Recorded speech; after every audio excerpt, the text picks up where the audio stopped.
गोविंदपुर गांव में एक बहुत अच्छा तीरंदाज रहता था, मगर उसका कद एक हाथ जितना ही था। इसलिए सभी लोग उसे एक हाथ पहलवान बुलाते थे। वो बड़ा ही वीर था और गांव के सभी लोग उससे बहुत प्यार करते थे। अरे वाह वाह वाह, एक हाथ पहलवान, तुम्हारे निशाने का तो कोई जवाब ही नहीं है। अद्भुत निशाना है। क्यों तुम इस गांव में पड़े हुए हो, मुझे तो कुछ समझ ही नहीं आ रहा है। तुम इतने बड़े वीर हो, तुम्हें तो राजा के सैन्य दल में जाना चाहिए। तुम भी बोल रहे हो ना? ठीक है, मैं जाता हूँ राजा के पास।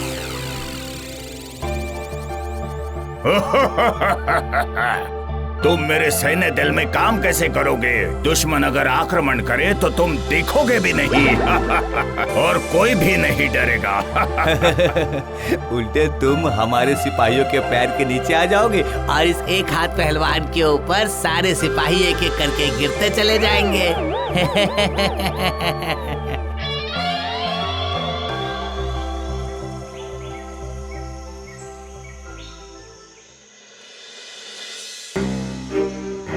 क्या हुआ? आप ऐसे क्यों खड़े हैं? एक कौवा मेरे खाने की पोटली को उस पेड़ के डाल पर रख दिया है। तो हाथ बढ़ा के उतार लीजिए। अरे वो कौवा भी तो वहीं पर बैठा हुआ है, अब वो मुझे चोंच मार देगा, इसलिए मैं डर रहा हूँ। इतना बड़ा शरीर आपका और एक कौवे से डर रहे हैं? अच्छा ठीक है, आप मुझे अपने कंधे पर बिठा लीजिए।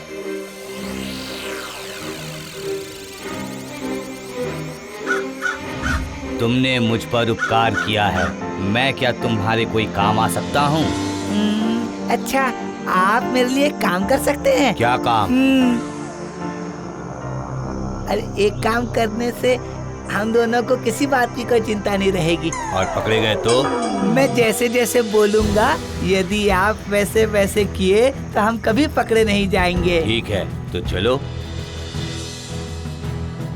महाराज, मैं एक तीरंदाज हूँ। मैं आपके सैनिक दल में काम करना चाहता हूँ। तुम दिखने में तो ताकतवर लग रहे हो, लेकिन हमें तुम्हारी हिम्मत और तीरंदाजी की परीक्षा लेनी है। ये प्रमाण तो अभी भी हो सकता है महाराज।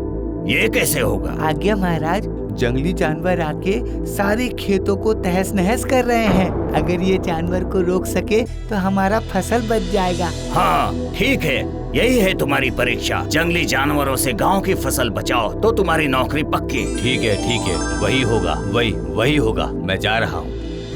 अब क्या होगा भाई? मेरा तो डर के मारे हाथ पांव ठंडे हो रहे हैं।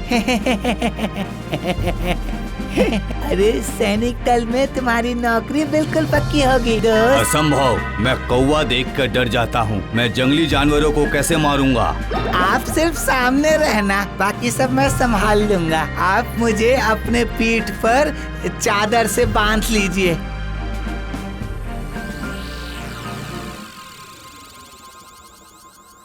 एक हाथ ने जैसे बताया था वैसे ही उसने अपने पीठ पर लादा और खेत की तरफ निकल पड़ा जंगली जानवरों को मारने के लिए। दूर से सब लोगों ने देखा कि खेत के बीचों बीच पहलवान सीना तान के खड़ा है और उसके विशाल शरीर के पीछे छुपकर एक हाथ ने अपनी तीरंदाजी से सारे जानवरों को मार गिराया। अब एक हाथ बन गया पहलवान का खास आदमी।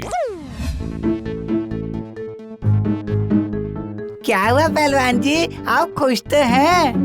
राजा के पास नौकरी पक्की हो गई, रहने के लिए घर मिल गया। तुम्हारे ही दिमाग से ये सब संभव हो पाया। अब हमें किसी प्रकार की कोई चिंता नहीं है। अरे ये शाम के वक्त अभी कौन आ गया? रुको, दरवाजा खोलने से पहले तुम इस पलंग के ऊपर बैठ जाओ। सबको तो पता है कि मैं तुम्हारा नौकर हूँ। दरवाजा मैं खोलूंगा।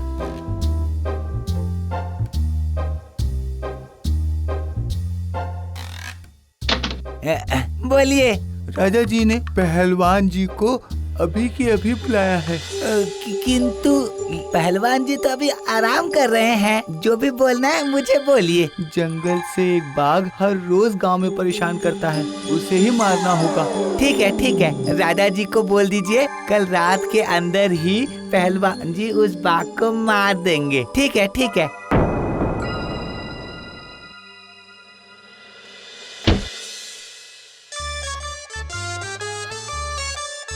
अरे पहलवान जी कहाँ चले गए? अरे बाप रे बाप, मुझे बाघ खा लेगा।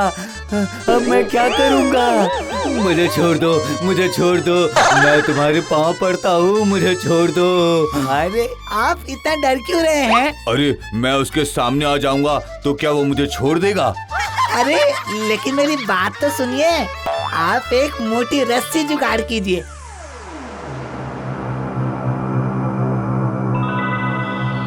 अगले दिन की रात में राजा के सारे सैनिक जंगल को मशाल से घेर लेते हैं। पहलवान और एक हाथ रस्सी लेकर पेड़ पर बैठ जाते हैं। पहलवान डर के मारे कांप रहा था। आखिर में बाघ आ ही गया। वो झाड़ियों में छिपा हुआ था।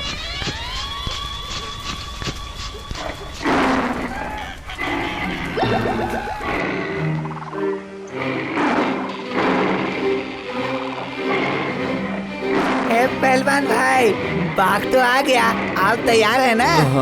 ए ऊपर वाले, दया कीजिए, मुझे बचा लीजिएगा। हे ऊपर वाले, मुझ पर दया कीजिए, मुझे बचा लीजिए। धीरे धीरे, मैंने जो आपको बोला है वो सब याद तो है ना? हाँ। देखिए, डर के मारे कुछ उल्टा पुल्टा मत कर दीजिएगा।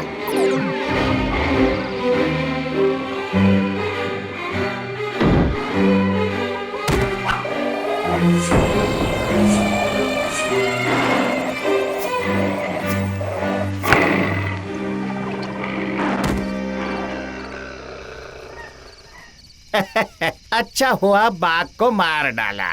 लेकिन बाघ को मारा किसने? पहलवान के हाथों तो तीर धनुष नहीं था, फिर भी। फिर ये हुआ कैसे? चलो देखते हैं।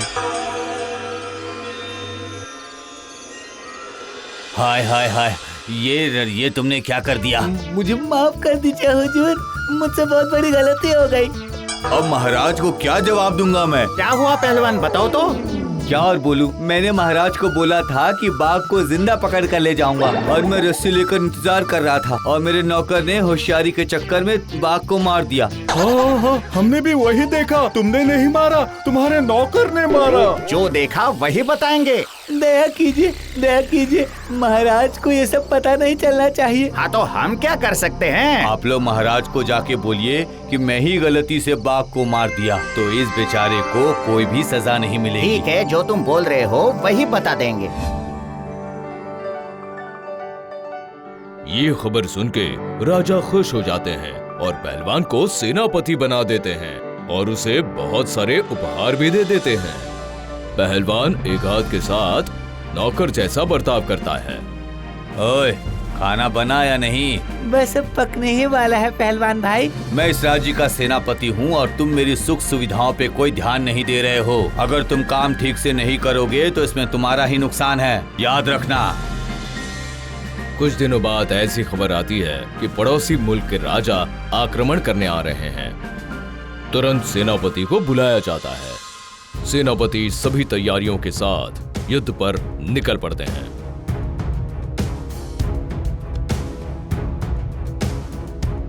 तुम अब कहाँ जा रहे हो? क्यों? मैं आपके साथ युद्ध में जा रहा हूँ। तुम्हारी इतनी बड़ी साहस कि मेरे अनुमति के बिना तुम युद्ध में जा रहे हो। अब तुम निर्णय लेना भी शुरू कर दिए। मेरा सुख सुविधा देखना ही तुम्हारा काम है, वही करो। मैं आपके लिए कृतज्ञ हूँ पहलवान भाई। अगर आप नहीं चाहेंगे फिर भी मैं आपको बचाने के लिए आऊंगा।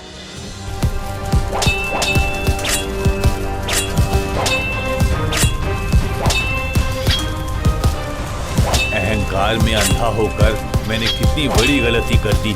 उसने मुझे हर बुरी परिस्थितियों से बचाया है और उसी का मैंने अपमान कर दिया। आज मेरी मृत्यु निश्चित है। चिंता मत कीजिए पहलवान भाई, मैं हूँ। ये क्या, तुम यहाँ? अरे लेकिन मेरी बात तो सुनिए। अब आप मुझे अपने कंधे पर बिठा लीजिए, ठीक है?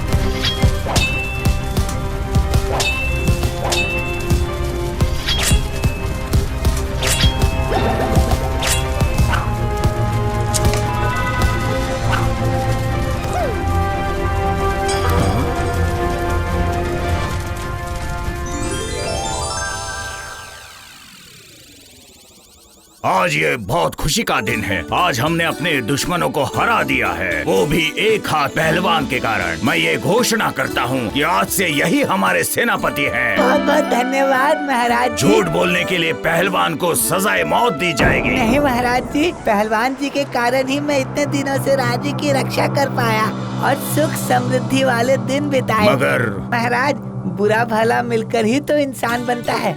अगर हम उसके बुरे कर्मों को देखकर उसे ना अपनाएं तो उस इंसान के लिए तो अन्याय होगा ना। तुम सच में महान हो। मैं पहलवान को सजा नहीं दूंगा। आज से ये हर काम में तुम्हारा हाथ बटाएगा।